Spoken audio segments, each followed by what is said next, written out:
All right. Uh, the third step in a significance test is to find the calculations. And to do that, we first need to find a test statistic, and then you need to find the probability. Now, a test statistic is finding the values, how far a value is from the estimated mean. And there's two that we are going to use. We have the z and the t are the most common, and then there's some other ones that we'll talk about later. But z and t are the most common that we'll use. So first, let's find a z-score for that paramedic example. All right, I brought the problem over here. So the z-score, you take your x value, which is 6.48, and you subtract it from the null mean, which is 6.7. Well, now we're dividing it by the standard deviation over the square root of n, because it's a sampling distribution. So when I do this, I get, we figured out that the bottom was already 0.1. This top was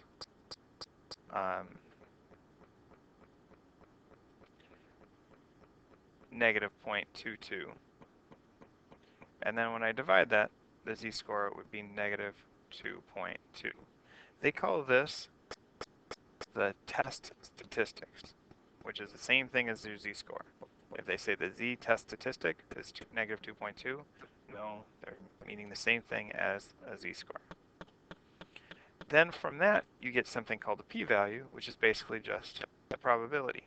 And it's the probability that something like as extreme or more extreme than that can actually occur. The smaller the p-value is, the stronger the evidence against the null hypothesis. For instance, well, first let's find the p-value in this study. So we want to find the probability that we get an x-bar that is less than 6.48. We found our test statistic, z, to be less than or equal to negative 2.2. So we do an inverse norm, or normal CDF, from negative infinity all the way up to negative 2.2. And we found that this was 0.0139.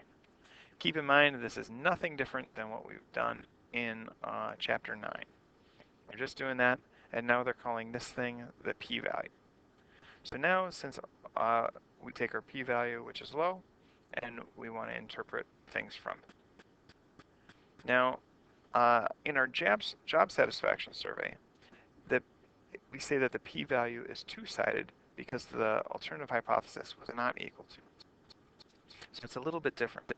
So the standard deviation for the study is 60, and there are 18 people in the study, and the mean difference had an x-bar of 17.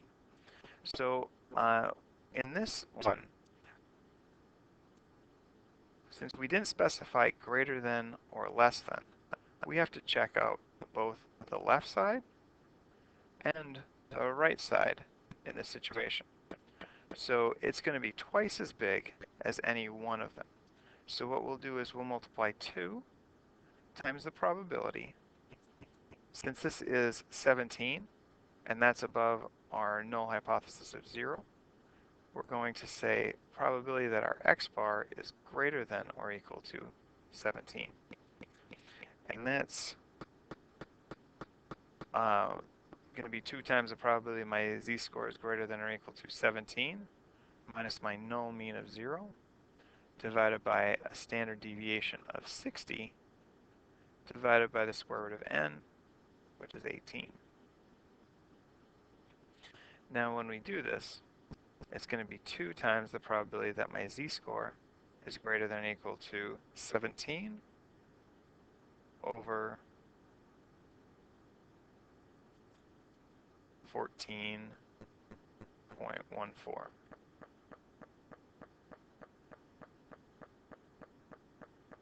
So 17 over that answer gets us 1.2. So that's 2 times the probability z is greater than 1.202. And so I'm going to take a normal CDF from that number to a big number, and I get 0.1146, or say 0.115.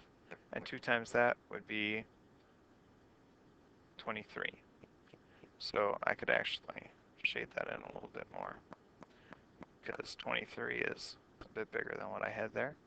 And this standard deviation would be 60 over the square root of 18.